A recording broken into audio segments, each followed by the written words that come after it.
Hello friends, welcome to my channel SV movie explainer. आज हम explain करने वाले हैं Night Watch Demons Are Forever. ये मूवी 2023 में रिलीज हुई थी। मूवी की स्टार्टिंग में हमें एक कैदी को दिखाया जाता है और ये कैदी एक रूम में होता है जहाँ पे एक लेडी ऑफिसर आती है और वो इस कैदी से इन्वेस्टिगेशन कर रही होती है। जिसके बाद ये लेडी उस लड़की को 2 तस्वीरें दिखाती है और उन 2 तस्वीरों में 2 आदमी होते हैं और वो लेडी ऑफिसर अब इस कैदी से पूछ रही होती है कि क्या तुम इन दोनों को जानते हो। तभी हम उस कैदी को देखते हैं जो कि एक लड़का होता है और वो ये फोटो देखकर के काफी जोरों से हंसने लगता है और पास में लगे हुए शीशे पे वो अपना सर जोर जोर से मारता है, जिस वजह से वो कैदी काफी ज्यादा इंजर्ड हो जाता है और उसके सर से अब काफी ज्यादा खून भी बहने लगता है। जिसके बाद ये सीन यहाँ से कट होता है और हमें नेक्स्ट सीन में एक एम्मा नाम की लड़की को दिखाया जाता है और एम्मा अपने फादर के साथ अपने घर में होती है। तभी हम यहाँ पे एम्मा के फादर को देखते हैं और वो अपने बेटे के पास आकर के उससे पूछते हैं कि तुम क्या कर रही हो, जिस पर एम्मा उन्हें कोई जवाब नहीं देती है। लेकिन एम्मा के फादर भी काफ़ी ज़्यादा सैड होते हैं और वो अपने कमरे में जाते हैं और वो कुछ टैबलेट्स खाते हैं। इसके बाद वो स्विमिंग ग्लासेस पहन करके अपने बेड पे सो जाते हैं। जिसके बाद अगेन से हम एम्मा को देखते हैं और एम्मा अपने रूम में कुछ पुराने न्यूज़पेपर्स को देख रही होती है और इन न्यूज़पेपर को देखने के साथ साथ वो काफ़ी ज़्यादा हैरान भी होती रहती है। जिसके बाद हमें नेक्स्ट सीन में कुछ मेडिकल स्टूडेंट्स सिखाए जाते हैं और इन मेडिकल स्टूडेंट्स को उनका प्रोफेसर लेक्चर दे रहा होता है, लेकिन ये स्टूडेंट्स जो कि प्रोफेसर की बातों को इग्नोर करते हैं और अपनी बातें करने लगते हैं। ये सभी स्टूडेंट्स मिलकर के आपस में बातें कर रहे होते हैं। तभी हम यहाँ पे प्रोफेसर को देखते हैं और ये प्रोफेसर अब इन स्टूडेंट्स को देख लेता है बातें करते हुए, इसलिए वो अपने पास एक फ्रेडरिक नाम के लड़के को बुलाता है और फ्रेडरिक जो कि शर्मिंदा होने के बजाय वो अभी भी काफी जोर जोर से हंस रहा होता है। और थोड़ी देर बाद अभी क्लास भी ओवर हो जाती है। तभी हम एम्मा को देखते हैं और एम्मा अब इस हॉस्पिटल में आई होती है जहाँ पे वो इस प्रोफेसर से आकर के मिलती है और ये प्रोफेसर अब एम्मा को एक सिक्योरिटी गार्ड के पास भेज देते हैं।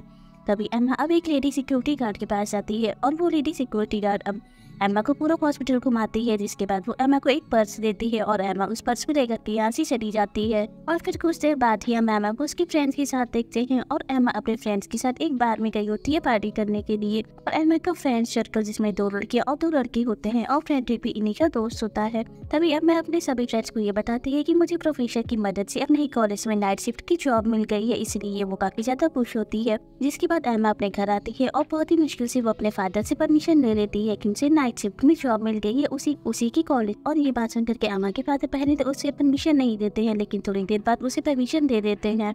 इसके बाद एम्मा काफी ज्यादा खुश होती है और उसी खुशी के साथ अब वो नाइट शिफ्ट करने के लिए अपने हॉस्पिटल आती है और वो म्यूजिक सुन रही होती है। जिसके बाद एम्मा अपनी ज्वाइनिंग करती है, लेकिन वो इस जगह अकेली होती है और उसे अभी तक डर नहीं लग रहा होता है और उसे डर तब लगता है जब वो मॉर्ग रूम में जाती है और उस रूम में जाकर के वो काफी सारे मुर्दों को देखती है। लेकिन तभी उसे बाहर से कुछ आवाजें आने लगती है और ये आवाजें सुनकर के वो काफी ज्यादा डर जाती है। तभी वो बाहर आती है और उस रूम में जाती है जिस रूम से ये आवाजें आ रही होती हैं। इसके बाद वो उस रूम को ओपन करती है, तब उसे पता लगता है कि इस रूम में तो कोई है ही नहीं, लेकिन ये आवाजें इसी रूम से आ रही थी, जिस वजह से वो काफी ज्यादा डर जाती है और वो अब वापस से भागती हुई अपने पोजीशन पे आकर के बैठ जाती है। फिर हमें नेक्स्ट ये दिखाते हैं और नेक्स्ट एम्मा अपने फ्रेंड के साथ होती है और फ्रेडरिक और एम्मा दोनों मिलकर के एक आदमी के ऊपर कोई रिसर्च कर रहे होते हैं और उसी रिसर्च के दौरान फ्रेडरिक को पता लगाता है कि जिस आदमी के ऊपर वो लोग रिसर्च कर रहे हैं वो आदमी इन्हीं किस जगह पे मिलेगा। इसलिए फ्रेडरिक एम्मा को सीरियल एड्रेस बता देता है जिस एड्रेस पे वो आदमी एम्मा को मिलेगा। इसी बाद एम्मा फौरन से बस में बैठती है और उस जगह के लिए निकल जाती है जिस जगह पे वो आदमी था। और बस में बैठे बैठे एम्मा अब उस न्यूज़पेपर को देख रही थी जिसमें उसी आदमी की फोटो होती है और अब फाइनली एम्मा अपने डेस्टिनेशन पे पहुंच जाती है जहाँ पे वो एक ऑफिसर से मिलती है और उस ऑफिसर से ये इस जगह का एड्रेस पूछती है। जिसके बाद वो ऑफिसर अब एम्मा को उस जगह पे ले जाता है जिस जगह पे वो आदमी होता है और वो उसे उस जगह पे छोड़ करके चला आता है। जिसके बाद एम्मा उस हॉस्पिटल के अंदर जाती है जहाँ पे उसे वो आदमी मिलता है और ये आदमी जो कि अब काफी ज्यादा बूढ़ा हो चुका था, लेकिन एम्मा फिर भी इस आदमी को पहचान लेती है और वो इस आदमी के पास आकर के उसे काफी सारे क्वेश्चन पूछ रही होती है, लेकिन वो आदमी कोई भी जवाब नहीं देता है। तभी एम्मा अब अपनी मोबाइल की टॉर्च चलाती है और इस आदमी के फेस पे लगाती है और ये आदमी जो कि काफी जोर जोर से रो रहा था और वो एम्मा को कुछ भी नहीं बता रहा था और एम्मा इन सारी चीजों की रिकॉर्डिंग कर रही होती है। और अब काफी देर हो जाती है, वो आदमी कुछ भी नहीं बोलता है, सिर्फ और सिर्फ रोता ही रहता है। इसीलिए एम्मा को गुस्सा आता है और वो इस आदमी के मुंह पे थूक देती है। जिसके बाद वो यहाँ से बाहर निकलने लगती है, लेकिन तभी उसे पता लगता है कि डोर जो कि ऑटोमेटिक लॉक हो चुका है और ये चीज देख करके वो काफी ज्यादा डर जाती है और काफी जोर जोर से वो दरवाजे को पीटने लगती है कि अगर कोई बाहर है तो प्लीज दरवाजा खोल दो। लेकिन काफी देर हो जाती है, कोई अभी तक नहीं आया होता है। लेकिन तभी अगेन से वो ऑफिसर आता है और वो इस दरवाजे को ओपन करता है। जैसे कि एम्मा बाहर आती है तभी यहाँ पे एक डॉक्टर आती है और वो डॉक्टर अब एमा को अपने साथ लेकर के चली जाती है। अब तभी हम एमा की हालत को देखते हैं जो कि काफी ज्यादा डरी होती है और उसकी सांसें भी काफी जोर जोर से चल रही होती है। तभी वो डॉक्टर अब एमा को एक जगह बैठाती है और उसे रिलैक्स होने के लिए कहती है। इसके बाद हमें नेक्स्ट डे दिखाते हैं और नेक्स्ट डे हम एमा और उसके सभी फ्रेंड्स को देखते हैं। ये लोग अपने हॉस्पिटल में ही एक एक्सपेरिमेंट कर रहे होते हैं। इन लोगों का एक्सपेरिमेंट जो कि कुछ मरे हुए लोगों के ऊपर करना होता है। तभी हम एमा की एक फ्रेंड को देखते हैं और उसकी फ्रेंड जो एक्सपेरिमेंट कर रही होती है उस एक्सपेरिमेंट के दौरान ही उल्टी होने लगती है। लेकिन वही एमा और फ्रेडरिक ये दोनों बहुत ही अच्छे से अपने एक्सपेरिमेंट को कर रहे होते हैं और काफी इंजॉय कर रहे होते हैं। उसी समय हम यहाँ पे अब एमा के फादर को आते हुए देखते हैं और एमा के फादर यहाँ आकर के काफी जोर जोर से शोर करने लगते हैं। जिसके बाद एमा अपने फादर के पास जाती है और उन्हें शांत कराती है। लेकिन एमा के फादर जो शांत ही नहीं होते हैं, इसलिए एमा अपने फादर को लेकर के एक रूम में जाती है जहाँ पे वो उनसे कहती है कि आप यहाँ से चले जाइए। लेकिन एमा के फादर यहाँ से जाते भी नहीं है। तभी एमा अपने फादर को अब वो वीडियो दिखाती है जो कि उसने उस आदमी की रिकॉर्ड की होती है और वो अभी थोड़ी देर पहले ही उस आदमी से मिलकर के आई होती है। और इस वीडियो को देखने के बाद एमा के फादर कुछ परेशान हो जाते हैं। उसके बाद हमें नेक्स्ट सीन में अब उसी कैदी को दिखाया जाता है जिसे हमने मूवी की स्टार्टिंग में देखा होता है। और वो कैदी अब आदमी का फेशियल कर रहा होता है जिस आदमी की एमा ने वीडियो बनाई होती है। जिसके बाद वो कैदी एक चर्च में जाता है और उस चर्च में एक लेडी मौजूद होती है। और अब वो लड़का जो कि एक कैदी होता है, वो लड़का अब उस लेडी को अपना हाथ दिखाता है और उसके हाथ में किलर लिखा होता है। और इसी देखकर के वो लेडी काफी ज्यादा डर जाती है और यहाँ से भागने की कोशिश करती है। लेकिन और वो लेडी अब यहाँ से भागने लगती है। लेकिन तभी वो पागल लड़का जो इस लेडी को यहाँ से भागने नहीं देता है। लेकिन बहुत ही कोशिश करने के बाद वो लेडी यहाँ से भागती है और फौरन से अपनी कार में जाकर के बैठ जाती है। और वो तभी नोटिस करती है कि उसकी कार में एक बूढ़ा आदमी पहले से ही बैठा हुआ है। और ये बूढ़ा आदमी वही होता है जिसका ये लड़का फेशियल कर रहा होता है। और ये चीज देख करके वो लेडी काफी ज्यादा डर जाती है और वो अपनी कार से उतर करके भागने की कोशिश करती है। लेकिन तभी गेट पे अब वो पागल लड़का खड़ा होता है और उसकी कार में वो बूढ़ा आदमी होता है। इसीलिए वो बूढ़ा आदमी अब उस लेडी को पकड़ता है और उसे जान से मार डालता है। और फिर यहाँ से सीन कट होता है। नेक्स्ट सीन में अब हम उस लेडी को देखते हैं जिसकी ये मौत हो चुकी थी और उसकी डेड बॉडी अब हॉस्पिटल में लाई जाती है। और यहाँ पे जितने भी स्टूडेंट्स मौजूद होते हैं ये सभी लोग उसकी डेड बॉडी देख रहे होते हैं। और साथ ही यहाँ पे एमा भी होती है और एमा इस डेड बॉडी को देख करके काफी ज्यादा हैरान हो जाती है और वो काफी ज्यादा दुखी भी हो जाती है। तभी हम उस लड़के को देखते हैं जिसने इस लेडी को मारा होता है और वो लड़का भी इस समय हॉस्पिटल में ही होता है।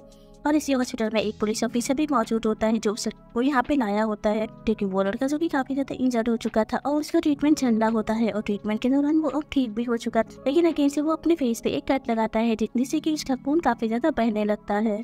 वही नेक्स्ट सीन में हम एमा को देखते हैं और एमा अपने घर जाती है जहाँ पे उसके फादर उसका डिनर पे वेट कर रहे होते हैं।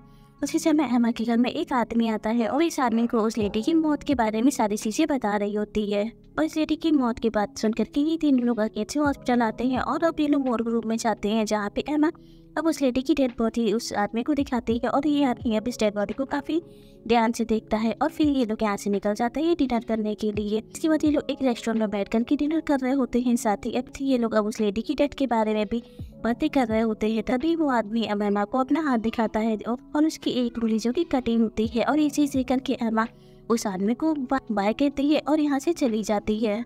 तभी हम एमा के एक फ्रेंड को देखते हैं और एमा की फ्रेंड की आज हॉस्पिटल में नाइट शिफ्ट होती है और वो अपनी ड्यूटी पे आई होती है और वो अब इस हॉस्पिटल में अकेली होती है। तभी वो हॉस्पिटल को घूम घूम करके देख रही होती है और वो अब उस हॉस्पिटल में घूमते घूमते एक रूम में चली जाती है। तभी इस हॉस्पिटल में एमा आती है और एमा अपनी फ्रेंड को आवाज दे करके बुला रही होती है लेकिन उसे उसकी फ्रेंड कहीं भी नहीं मिलती है।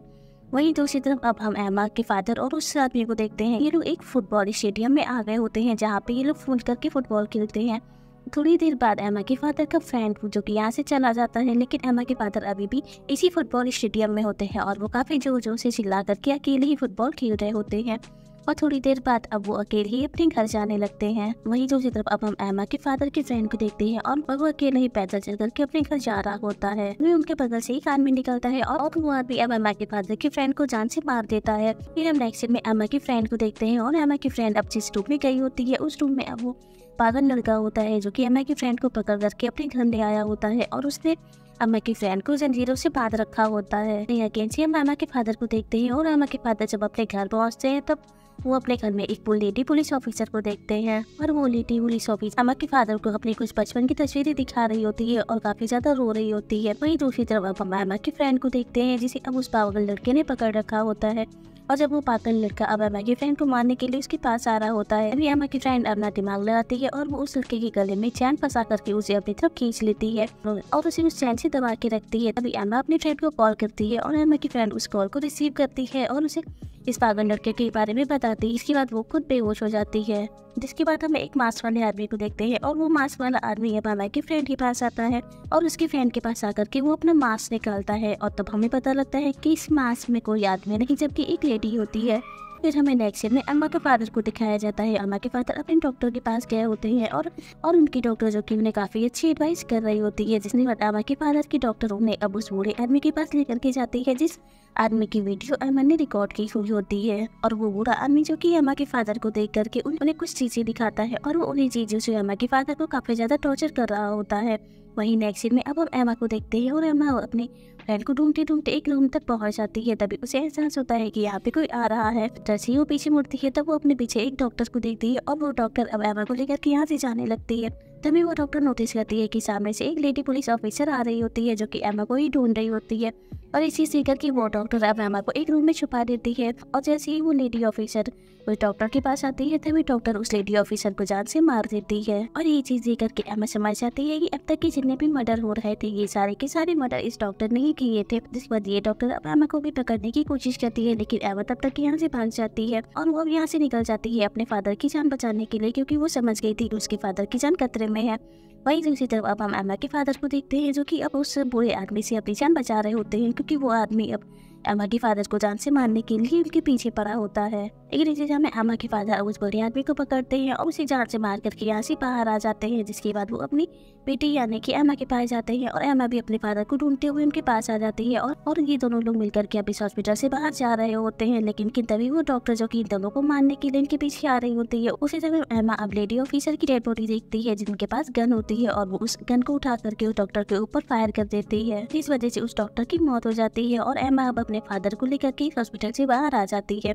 और वो डॉक्टर एमा को मारने के पीछे इसी वजह से पड़ी हुई थी क्योंकि एमा उन लोगों को एक्सपोज कर रही थी जिन डॉक्टर की वजह से लोगों की जान जा रही थी। और वो डॉक्टर कभी भी अपनी गलती नहीं मानते थे कि मेरी वजह से इस पेशेंट की जान गई है। और एमा की मदर की डेथ भी इन्हीं डॉक्टर की लापरवाही की वजह से ही हुई थी, लेकिन इन डॉक्टर ने अपनी गलती एक्सेप्ट नहीं की थी। और एमा की मदर की जब डेथ हुई थी तो उस चीज का सदमा जो कि उसकी फादर अभी तक नहीं भुला पाए थे, जिस वजह से उनकी हालत इस तरीके की होती जा रही थी। और उस डॉक्टर को मारने के साथ ही एमा ने अब अपना बदला भी पूरा कर दिया था। और इसी के साथ इस मूवी की भी एंडिंग हो जाती है। Thank you for watching.